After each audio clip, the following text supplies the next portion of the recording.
Right, let's take you to Nigeria now, where 10 people were arrested and charged with treason and other serious offences after taking part in last month's protest, dubbed 10 Days of Rage. The protest was in response to the extremely tough economic times many are living through. Now joined by Afolabi Adekaiyaoja, research analyst for the Nigeria Centre for Democracy and Development.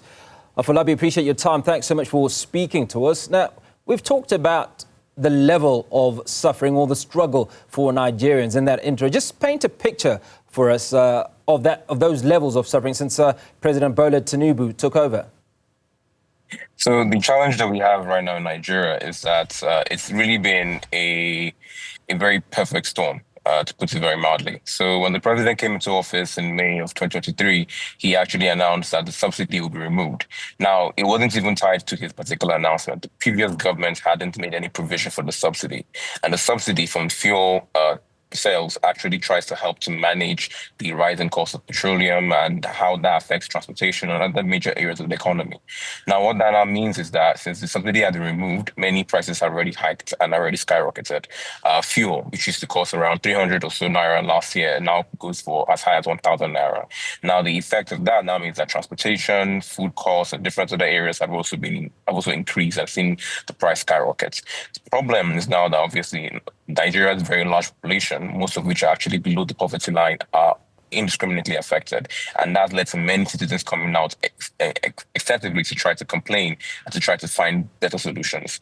Unfortunately, as well, you have a government that is quite large. This is the largest cabinet in Nigerian history. And obviously, with each cabinet of appointments, you have a retinue of aides and different PAs that also come in and also play a very big role in how much the government now pays spent on expenditure for personnel overhead costs. So ultimately, what you're finding is the government telling people to be patient, to manage the austerity, but at the same time, you have a government that doesn't seem to be speaking to the same language when it is dealing with itself. And that has led to Nigerians coming out en masse to complain and to criticize the government. Now, the government's response has been pretty harsh, charging individuals with the treason. Yes. So one of the problems that you have, it's not just limited to Nigeria, but across many African democracies, is the fact that many security structures were really designed for regime control, to ensure that the state was protected. And what you find is that the protests go beyond the class divide. They also go to identity. So if we go back to the EndSARS protests of 2020, at the time, the president then was a northerner called Muhammadu Buhari, and most of the protests were situated in the south. So it was seen by many of his allies and his friends as though it was southerners that were trying to, come up in arms against the northern president. Now, the current president, Bola Tinubu, is a southerner. And many of the protests for the recent End Bad Governance protests were in the north. So it was now constrained again and seen through the lens of a northern-led push against the southern president. Now, ultimately, poverty and inflation don't respect where you're from or which part of the country you're from. But these particular narratives have been painted to try to really affect and to reduce the approach. What that now means is that security officials have now gone, quite frankly, very, very irresponsibly to address these challenges and to try to ensure that the state doesn't seem to be getting overrun. I actually went to some of the protests in Abuja, in the capital here, and there was tear gas being thrown away. There were journalists who were being attacked. And essentially, the police were just very, very firm in trying to ensure that it would not look like they had lost control. But then what that speaks to really is how difficult many of these government officials, especially for a government that was in opposition as recently as 9 years ago, come to terms with dealing with democracy. And really, we try to ensure that there are multiple voices and there are different platforms that are provided to ensure that citizens are able to speak truth to power. Now, social media, I want us to look at the actual demonstrations themselves. And social media played a crucial role in organising these protests. And we've obviously seen the reaction of the Nigerian government. Is this reaction a result of the success, if you will, of these protests? So the government has had to react, but then I think it's not really just tied just to the protests. It also comes down to political viability. The North has historically been the the larger part of the population in the country. And a president that is seeking re-election in 3 years, knows definitely that he would need to have the support of the very populous North to stay in power. But then when it comes to social media, you're still looking at different elements within that very large concourse. One of the things comes down to echo chambers. So there's a term called Arewa Twitter, Arewa being a Hausa word for North.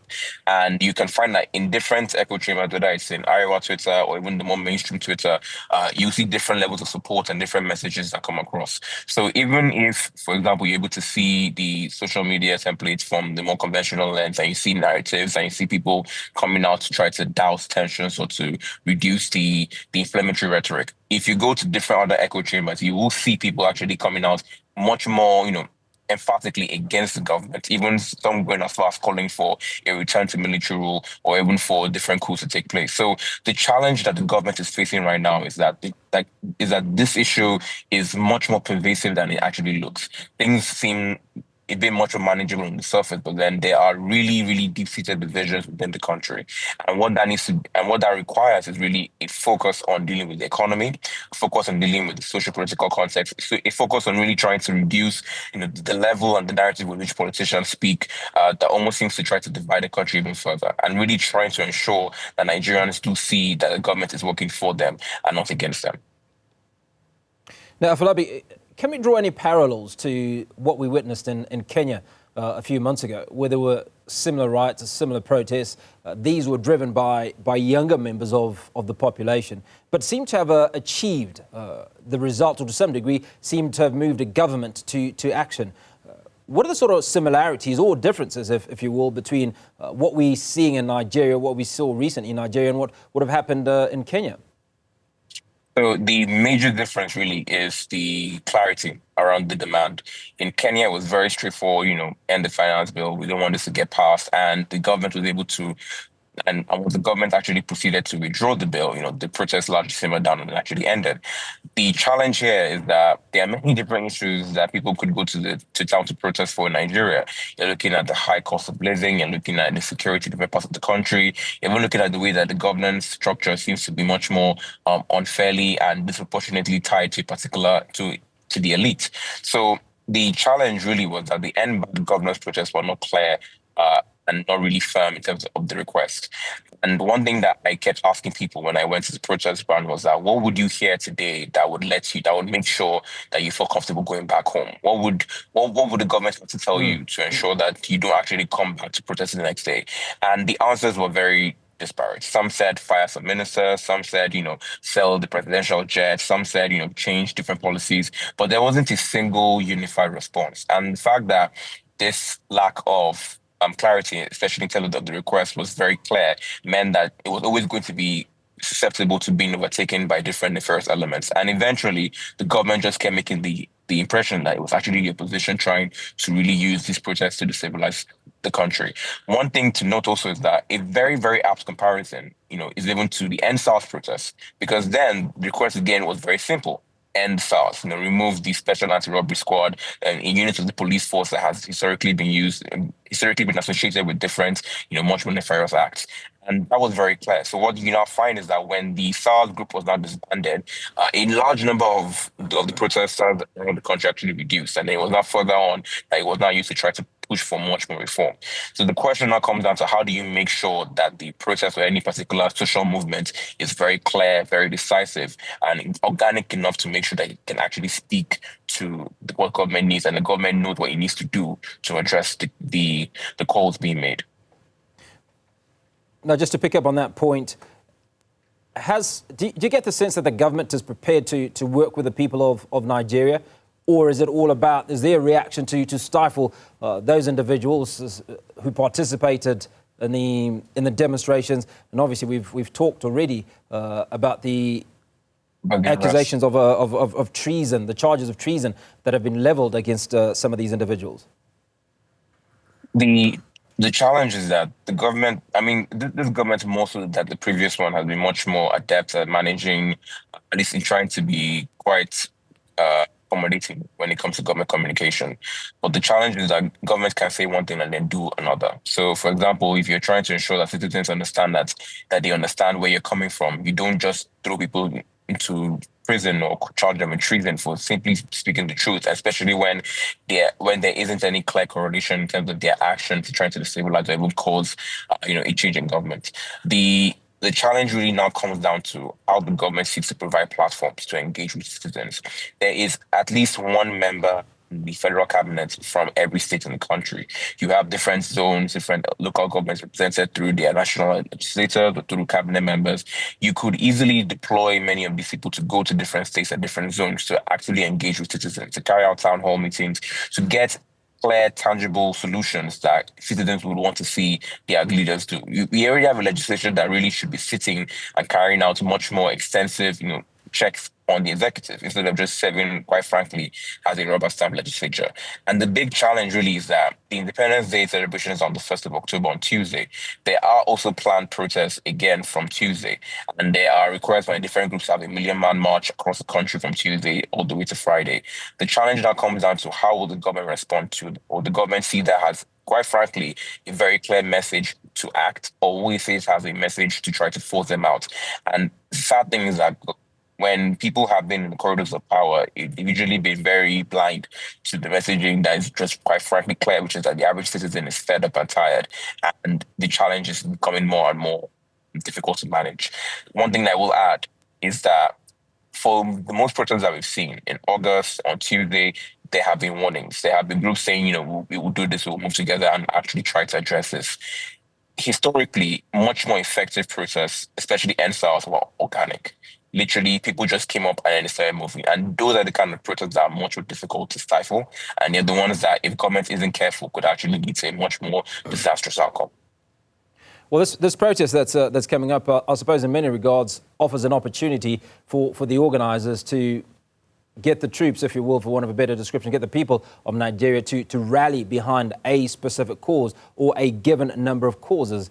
Do you see the organisers of this next demonstration reaching out and almost streamlining what it is, what the agenda is, and allowing more people to participate and hopefully achieve the desired result?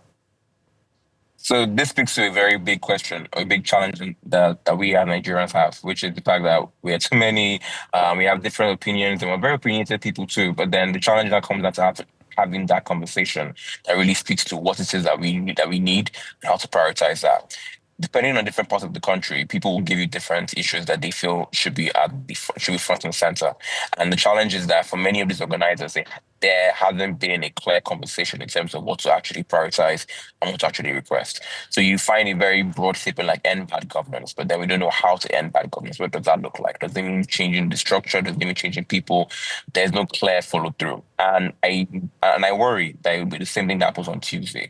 What we are hopeful for civil society, as researchers, is that we can try to elevate the discourse around the country, try to make sure that there are more people engaging in different conversations, whether on social media or offline, and really trying to ensure that there's a better and there's a much more, enlightened citizenry. Because what that means is that when it comes to future elections, when it comes to different processes, then people can be much more articulate in saying, actually, I will only vote for somebody, or I will only support somebody or a party who actually promises these particular things. And then what you find is that if you have a much more enlightened electorate, a much more civically engaged group of people who are getting involved in the process, then the leaders, the parties have to engage because they know that that is where they have to meet them to actually make or to succeed in the polls.